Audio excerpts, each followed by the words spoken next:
Mein Name ist Hendrik Schmelzer und ich arbeite im Orbis MES-Team. Ich möchte Ihnen heute die Funktionalitäten unserer neuen Orbis Shopfloor-Boxen präsentieren.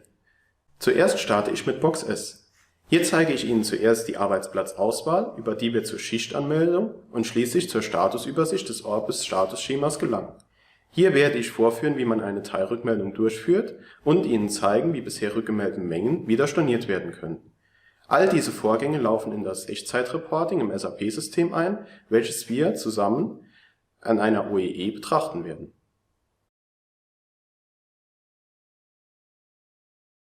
In der Transaktion Arbeitsplatzauswahl sind alle Arbeitsplätze zu sehen, die für das MES-System gecustomized sind.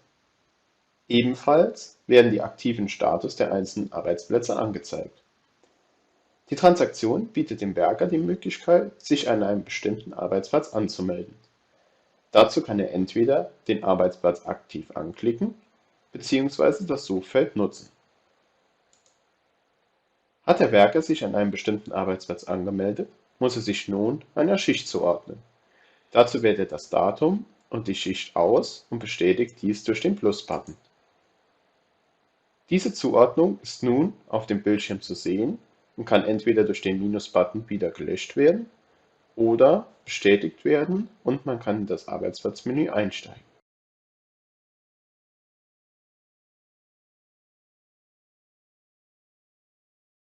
In diesem Menü gelangt man schließlich zur Statusübersicht. Hier werden alle aktiven Aufträge am Arbeitsplatz sowie das Orbis Statusschema angezeigt. Dieses dient als Leitfaden für den Werker zur Auftragsabarbeitung. Es wird ihm angezeigt, welche Statuswechsel erlaubt sind und welche nicht. Ebenfalls kann er Störungen und Unterbrechungen melden sowie Teile rückmelden. Ein Vorgangsstatuswechsel kann Auswirkungen auf den Arbeitsplatzstatus haben. All diese Vorgänge, Zeiten und Mengen laufen in das Orbis Reporting. Will der Werker eine Teilrückmeldung durchführen, drückt er auf den Rückmelde-Button. Hier kann er eine Gutmenge bzw. eine Ausschussmenge oder beides eintragen. Bei einer Ausschussmenge muss noch ein Ausschussgrund mitgegeben werden. Dies bestätigt er mit dem Speicher-Button. Hier sieht man, dass sich die Mengen erhöht haben. Hat der Werker eine falsche Rückmeldung durchgeführt, kann er diese über die Storno-Funktion nochmals löschen. Auch hier passen sich die Mengen in Echtzeit an.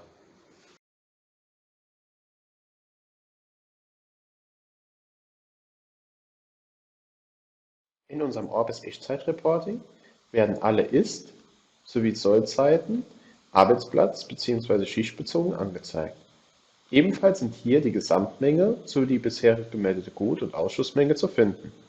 Aus all diesen Angaben wird schließlich eine OEE berechnet. Ebenfalls bietet das Tool die Möglichkeit einer grafischen Auswertung. Die OEE ist ebenfalls im Client in der TS89 zu finden. Nun möchte ich Ihnen die zusätzliche Funktion unserer Box M vorstellen.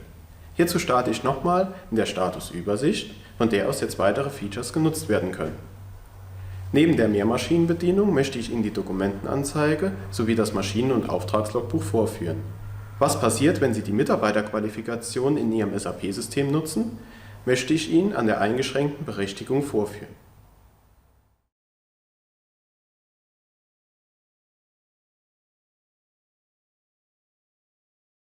In der Transaktion Arbeitsplatzauswahl Mehrmaschinenbedienung werden dem Werker alle Arbeitsplätze angezeigt, die der gleichen Arbeitsplatzgruppe angehören wie der aktuelle Arbeitsplatz.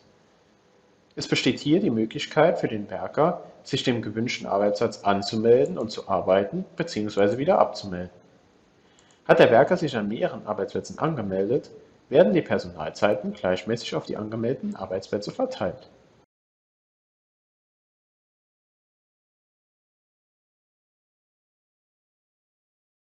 Unsere Orbis Shopfloor Box M dient dazu, dem Werker das tägliche Arbeiten zu erleichtern. Eine Funktion hierfür ist die Dokumentenanzeige. Um sich ein Dokument im Orbis Client anzeigen zu können, muss der Werker in der Statusübersicht den gewünschten Auftrag auswählen, an dem eine Zeichnung hängt, und anschließend die Transaktion Auftragsdetail Plus auswählen. In dieser Transaktion werden ihm alle Komponenten und Fertigungshilfsmittel angezeigt, die an dem Auftrag hängen. Anschließend muss der Werker das Fertigungshilfsmittel auswählen, dem eine Zeichnung zugeordnet ist, und die Transaktion Dokumentenanzeige aufrufen. Das gewünschte Dokument erscheint nun im Orbis-Client und der Werker kann alle Informationen entnehmen, die er benötigt.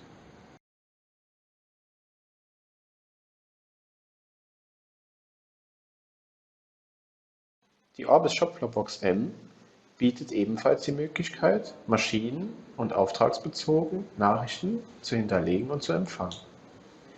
Hierzu dienen die beiden Transaktionen Maschinen- und Auftragslogbuch. In beiden hat der Werker die Möglichkeit, über das Textfeld eine Nachricht einzugeben und zu speichern. Im Auftragslogbuch muss er hierfür noch den gewünschten Vorgang auswählen.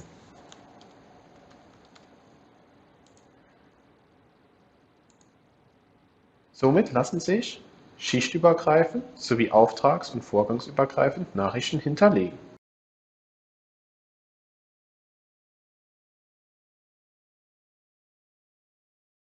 Mithilfe der Mitarbeiterqualifikation lassen sich Berechtigungen für Transaktionen und Arbeitsplätze einstellen.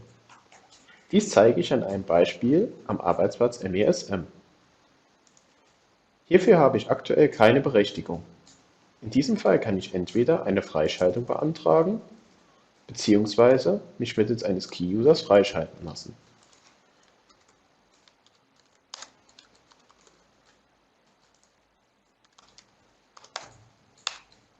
Dies führt dazu, dass nur Mitarbeiter an dem Arbeitsplatz arbeiten, die auch die benötigte Berechtigung haben.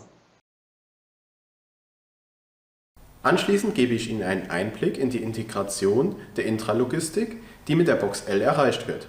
Hierzu zeige ich Ihnen eine Transaktion, mit der verschiedene SAP-Prozesse aus dem MES-Terminal angestoßen werden können.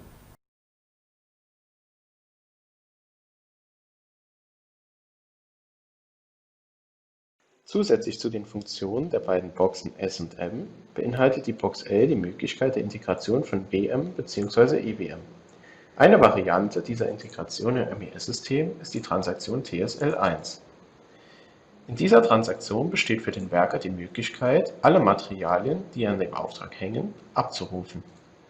Dadurch wird eine Transportaufgabe bzw. eine Produktionsmaterialanforderung im SAP angelegt.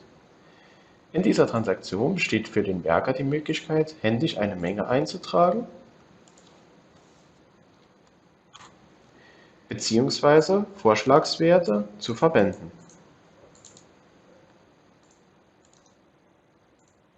Mit den Intervallen gibt der Werker an, wie häufig die geforderte Menge an den Arbeitsplatz geliefert werden soll.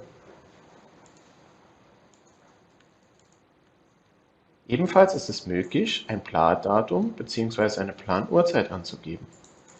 Nachdem gespeichert wird, wird die TB bzw. die PMA angelegt.